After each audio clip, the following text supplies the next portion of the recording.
Welcome, everybody, to season 2 of the marriage course, and glad that you could join us again. Just hope everybody was able to take some time to do the homework last week and to the assignment. Sorry, it's not on the homework. Homework sounds like school. Sounds like you don't want to do it. Yeah. Assignment doesn't sound much better, actually, but anyway. It's a sign. Anyway, before we get started tonight, I just wanted to play a quick humorous video for everybody. We did this before. And I think you will find this amusing. You might have seen it before, but every time I watch it, it makes me laugh and inspires me further. So let's have a look at this. Okay, just a sec. Hang on. It's just, there's all this pressure, you know? And sometimes it feels like it's right up on me and I can just feel it, like literally feel it in my head, and it's relentless. And I don't know if it's gonna stop. I mean, that's the thing that scares me the most, is that I don't know if it's ever gonna stop. Yeah. Well, you do have a nail in your head. It is not about the nail. Are you sure? Because, I mean, I'll bet if we got that out of there... Stop trying to fix it. No, I'm not trying to fix it. I'm just pointing out that maybe the nail is causing... You always do this. You always try to fix things when what I really need is for you to just listen. No, see, I don't think that is what you need. I think what you need is to get the nail See, you're out. not even listening now. Okay, fine. I will listen. Fine. It's just... Sometimes it's like there's this achy... I don't know what it is. And I'm not sleeping very well at all. And all my sweaters are snagged. I mean, all of them. Yeah, that sounds really hard. It is. Thank you. Ow! Come on, if you would just... Don't... Try to see things my way. Do I have to keep on talking till I can't go on? We can work it out. We can work it out. Sorry, I don't know if you've seen that video before, but that kind of really describes the way that I approach things in our relationship. And I'm always trying to fix things, trying to make things better.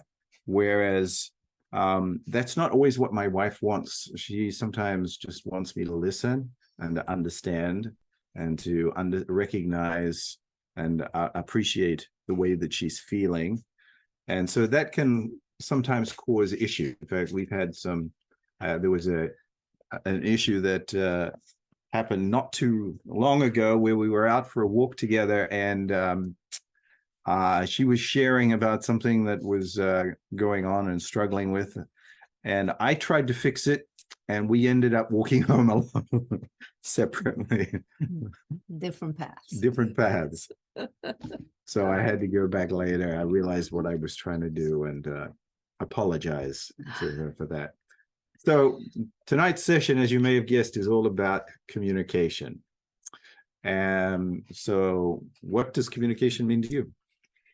So I speak several languages, and I always like to know what is the etymology, the origin of words. And the verb to communicate actually goes back to Latin. In its original meaning, it is actually means to share, to transmit the quality of feeling, to open into each other.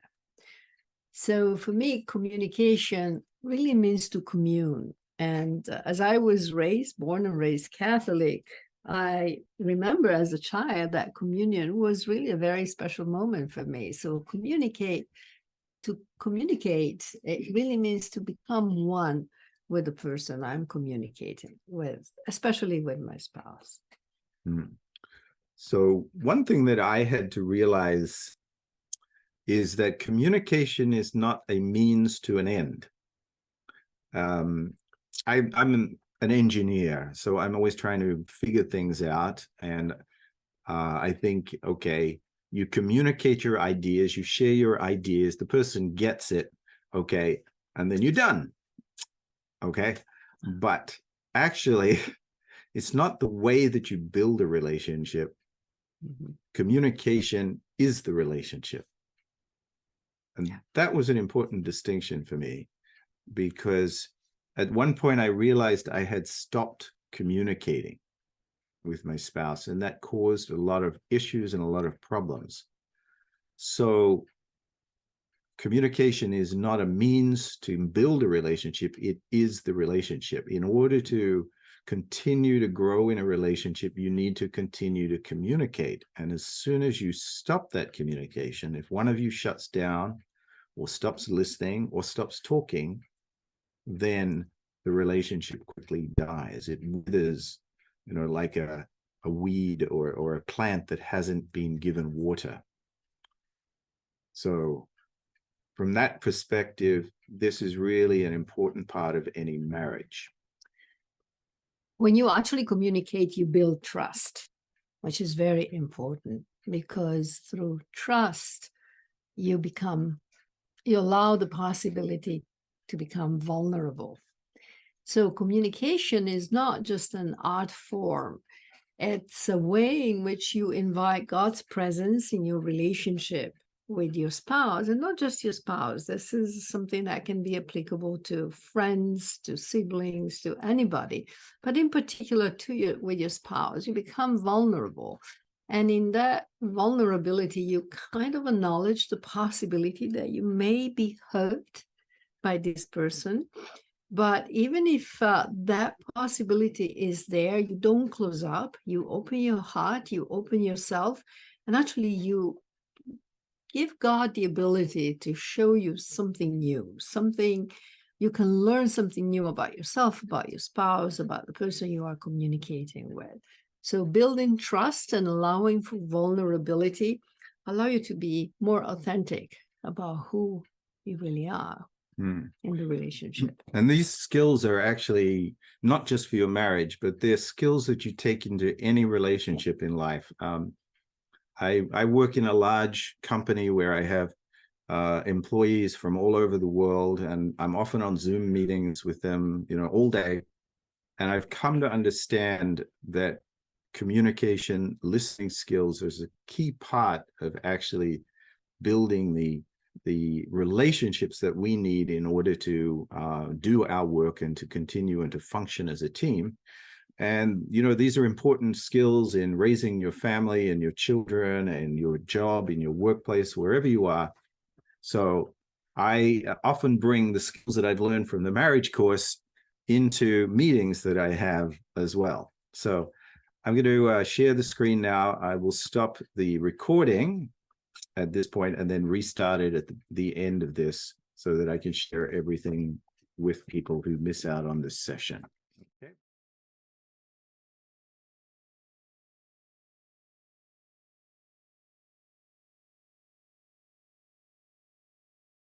So welcome back again, and I hope you enjoyed that program. I was just thinking about the importance of asking good questions as I was listening to that. That was one of the points that they made about having a good conversation, and to keep on asking questions, to ask questions that kind of dig deeper and deeper. And, every person is like a whole world, a whole universe, a microcosm of the universe. We all have so many experiences, so many emotions and thoughts and feelings all the time. And because there's always something new to discover about your spouse, no matter how long you've been together. And you can always grow deeper in that relationship. So, the words we speak to each other are really important. We create the world that we want through the words that we speak. God created the world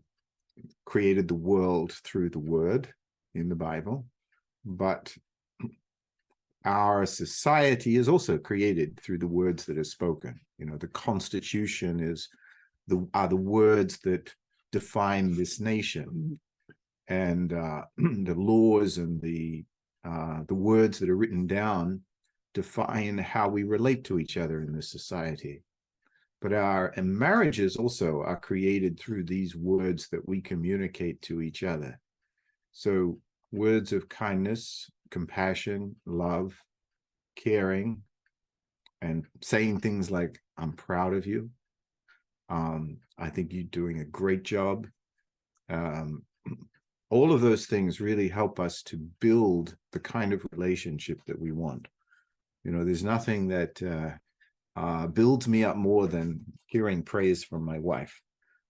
You deserve. I have, because I have such a big ego too. Or a fragile ego. I don't know how you'd say it. Oh, excuse me. So, yeah, practice these conversation tools and learn how to use them in your daily life. And they're also important to use around you in society, in your church work, and wherever you go in life. These things are important. I think that it's also important to remember that if you feel pretty heated about something, you may want to take some time to pray and reflect.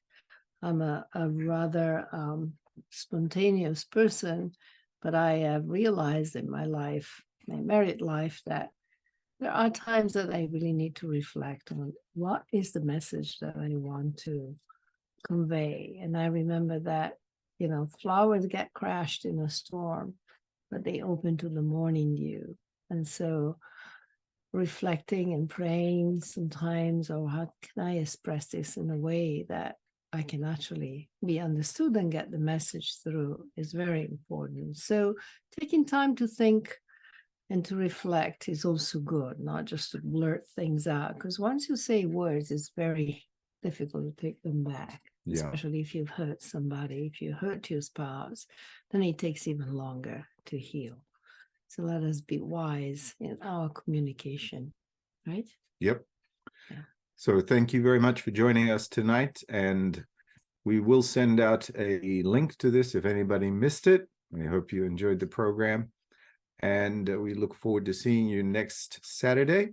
If you didn't choose a mentor couple yet, I put the link into the chat again. You can click on that and select somebody. Even if you don't want anybody to contact you, please use that, and there's an option there for none, so that we know that you don't really want anybody to reach out to you. Okay. Thank you. Thank you very much, everybody. Good night.